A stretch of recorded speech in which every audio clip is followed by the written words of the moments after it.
வணக்கம் மாணவர்களே, உங்கள் எல்லோரையும் ரோஜா தோட்டம் சேனலுக்கு அன்போடு வரவேற்கிறேன். மாணவர்களே, நாம பூங்காவில் ஒரு நாள் பாடத்தில் கொடுக்கப்பட்டிருக்கும் புத்தக பயிற்சிகளுக்கான விடைகளை பார்த்து கொண்டு வருகிறோம். அந்த பாடத்தின் தொடர்ச்சியை நாம் இந்த காணொளியில் காணலாம். மாணவர்களே, பாடம் பெருசா இருக்கிறதுனால ஒரே வீடியோல மொத்தமா போட முடியல. அப்படி போட்டா வீடியோ ரொம்ப லென்த்தா போகுது, உங்களுக்கு பார்க்கிறதுக்கு கஷ்டமா இருக்கும். அதனால பகுதி 1, பகுதி 2, பகுதி 3 இந்த மாதிரி சில பாடங்களை பிரிச்சு கொடுக்குறேன். அதனுடைய லிங்க் உங்களுக்கு வேணும்னா ஒவ்வொரு பாடத்துக்குமே டிஸ்கிரிப்ஷன்ல பிளேலிஸ்டோட லிங்க் கொடுத்துருக்கேன். அதுக்குள்ள நீங்க போனீங்கன்னா உங்களுக்கு எல்லா பாடங்களுமே கிடைக்கும். தேர்ந்தெடுத்து எழுதுகன்னு கொடுத்துருக்காங்க. என்னென்ன கொடுத்துருக்காங்க பாக்ஸ்ல? வரிசையில் நிற்கவும், பூக்களை பறிக்காதீர், விபத்து பகுதி, குடிநீரை வீணாக்காதீர், பாதை வளைந்து செல்கிறது, புல்தரையில் நடக்காதீர், இப்படி கொடுத்துருக்காங்க. கீழே 2 படங்கள் தான் கொடுத்துருக்காங்க. அந்த 2 படங்களுக்கு எந்தெந்த சொற்றொடர் பொருந்துமோ அதை மட்டும் நாம எடுத்து எழுதணும். நிறைய சொற்றொடர் கொடுத்துருக்காங்க, நமக்கு வேண்டியது 2 சொற்றொடர்கள் தான். சரிங்களா? முதல் படத்துல என்ன கொடுத்துருக்காங்க? நிறைய பூக்கள் கொடுத்துருக்காங்க. ஒரு குட்டி பார்க்கு போல இருக்கு இது. அப்போ இங்க என்ன வரும்? பூக்களை பறிக்காதீர், இதுதான் இங்க பொருத்தமா இருக்கும். எடுத்து எழுதிக்கலாம். அடுத்த படத்துல தண்ணீர் வேஸ்டா திறந்து விட்டுருக்காங்க, கீழே வீணா போகுது. இங்கே எது பொருத்தமாக இருக்கும்? குடிநீரை வீணாக்காதீர், இதை எடுத்து எழுதிக்கலாம். அடுத்து வாங்க, கீழே என்ன கொடுத்துருக்காங்க? படித்து விடை எழுதுக, படித்தல் பலகை கொடுத்துருக்காங்க. இங்க நிறைய சொற்கள் கொடுத்துருக்காங்க. என்னென்ன சொற்கள்னு பார்த்துக்கலாம். குதி, பாதை, பூங்காவிற்கு, வானம், பைகளை, போட்டி, கடினமாக, சொல்லுங்கள், பேசுகிறாய், நிறுத்தும், வேகமாக, இடம், வரிக்குள் வளைந்து செல்கிறது, வாகனங்கள், இதெல்லாம் கொடுத்துருக்காங்களா? கீழே கேள்விகள் கேட்கப்பட்டிருக்கு. வா எழுத்தில் தொடங்கும் சொற்கள். எந்தெந்த சொற்கள்லாம் வா எழுத்துல தொடங்குதோ அதை எடுத்து எழுதணும். எது? வரிக்குள் வளைந்து. அடுத்தது 2வது கேள்வி. சொற்களை கொண்டு அறிவிப்பு ஒன்று எழுதுக. இங்க கொடுக்கப்பட்டிருக்கிற சொற்களை கொண்டு அறிவிப்பு எழுதணும். வாகனங்கள் நிறுத்துமிடம், இது ஒரு அறிவிப்பு. அதுக்கப்புறமா பாதை வளைந்து செல்கிறது, இதுவும் ஒரு அறிவிப்பு. அவங்க ஒண்ணுதான் எழுத சொல்லியிருக்காங்க, நாம 2 கொடுத்துருக்கோம். உங்களுக்கு எது விருப்பமோ அதை எடுத்து எழுதிக்கலாம். சரிங்களா? அடுத்தது பாட சுருக்கம். படிக்க, விடையளிக்க. நாம இப்போ பெருசா ஒரு பாடத்தை பார்த்தோம், அதை நாம சுருக்கமா ஒரு அரை பக்கத்துல பார்த்துடலாம். சரிங்களா? பூங்காவில் ஒரு நாள். மிதுனும் மீனுவும் பூங்காவிற்கு சென்றனர். அறிவிப்பு பலகைகளை படித்தனர். அங்கே அறிவிப்புகள் மாறி இருந்தன. பிறகு அவை சரி செய்யப்பட்டன.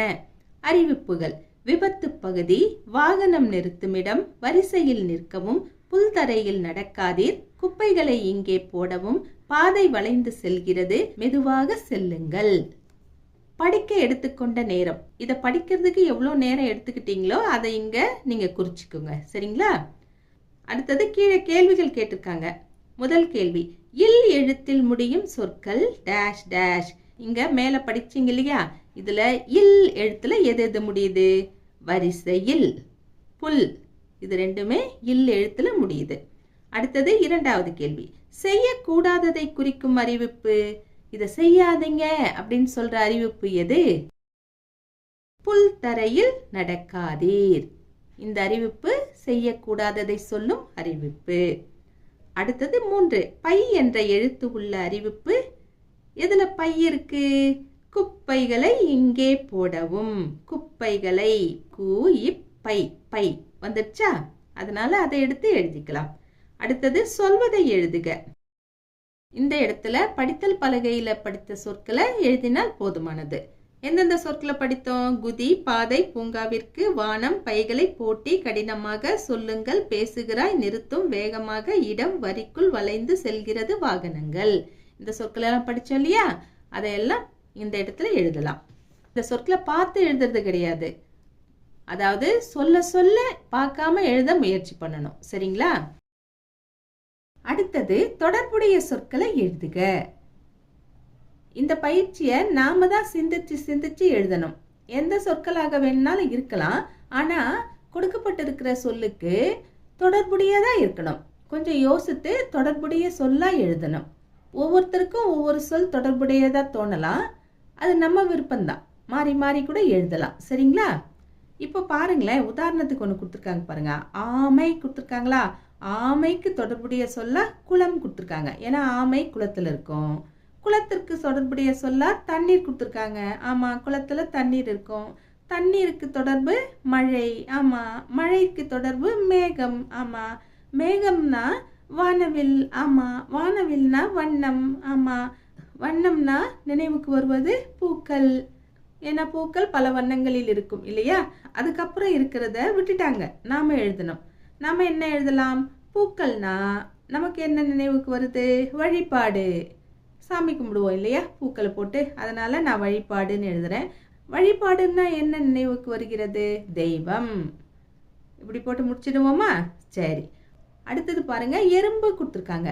இதற்கு இப்போ நாம எழுதணும். ஒரு உதாரணத்துக்கு தான் நான் இதை கொடுக்குறேன். நீங்கள் இதையே பார்த்து எழுதணும்னு அவசியம் இல்லை. நீங்கள் உங்கள் சொந்த கற்பனையை இதற்கு உபயோகப்படுத்தணும். சரிங்களா? எறும்பு.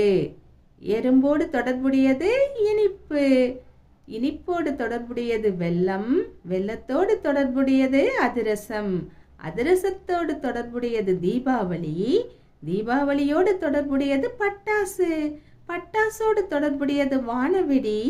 வானவெடியோடு தொடர்புடையது ராக்கெட். ராக்கெட் என்று கூறியவுடன் நினைவுக்கு வருபவர் அப்துல் கலாம். அப்துல் கலாம் இங்கே ஏவுகணை நாயகன். நல்லா இருக்கா? அடுத்தது பாருங்க, கட்டத்தில் நமக்கு பயிற்சி கொடுத்துருக்காங்க. அப்பளம், காடு, இனிப்பு, மீன், இந்த தலைப்புகளில் இதே மாதிரி நாம் செய்யணும். உங்களை செய்ய சொல்லியிருக்காங்க. செய்து எழுதி காட்சிப்படுத்த வேண்டும்னு கொடுத்துருக்காங்க. அதாவது கிளாஸ் ரூமில் தொங்க விடணும் எழுதி. ஒரு உதாரணத்துக்கு நான் செய்திருக்கேன், காட்டுறேன், நீங்கள் அதை பார்த்துக்கோங்க. ஆனால் இதை உங்கள் சொந்த கற்பனையில் எழுத பாருங்க. சரிங்களா? முதல்ல என்ன எழுதலாம்? அப்பளம். அப்பளத்தோடு தொடர்புடையது எண்ணெய். எண்ணெயோடு தொடர்புடையது மரச்செக்கு. மரச்செக்கோடு தொடர்புடையது புண்ணாக்கு. புண்ணாக்கோடு தொடர்புடையது மாடு. மாடோடு தொடர்புடையது பால். பாலோடு தொடர்புடையது தேநீர். தேநீரோடு தொடர்புடையது தேயிலை. தேயிலையோடு தொடர்புடையது ஊட்டி. ஊட்டி என்றவுடன் நமக்கு நினைவுக்கு வருவது மலைகளின் அரசி. அடுத்தது பாருங்க, காடு. காடுக்கு எழுதுவோமா? காடோடு தொடர்புடையது மரங்கள். மரங்களோடு தொடர்புடையது மழை. மழையோடு தொடர்புடையது வானம். வானத்தோடு தொடர்புடையது சூரியன். சூரியனோடு தொடர்புடையவை கோள்கள். கோள்களோடு தொடர்புடையது நிலா. நிலாவோடு தொடர்புடையது அமாவாசை. அமாவாசையோடு தொடர்புடையது பௌர்ணமி. பௌர்ணமி என்றால் முழு நிலவு. அடுத்தது என்ன எழுதலாம்? இனிப்பு. இனிப்பு என்றவுடன் நினைவுக்கு வருவது சர்க்கரை. சர்க்கரையோடு தொடர்புடையது கரும்பு. கரும்பு என்றால் வயல். வயல் என்றால் நெல். நெல் என்றால் அரிசி. அரிசி என்றால் சோறு. சோறு என்றால் குழம்பு. குழம்பு என்றால் ரசம். ரசத்தோடு தொடர்புடையது பொரியல். கடைசியா மீன். மீன் கிடைக்கும் இடம் ஆறு. ஆறு மட்டும்தானா? கடலும் தான். கடலோடு தொடர்புடையது கப்பல். கப்பல் நிற்கும் இடம் துறைமுகம். துறைமுகத்தோடு தொடர்புடையது கடற்கரை. கடற்கரையில் வருவது அலை. அலையோடு சேர்ந்து வருவது நுரை.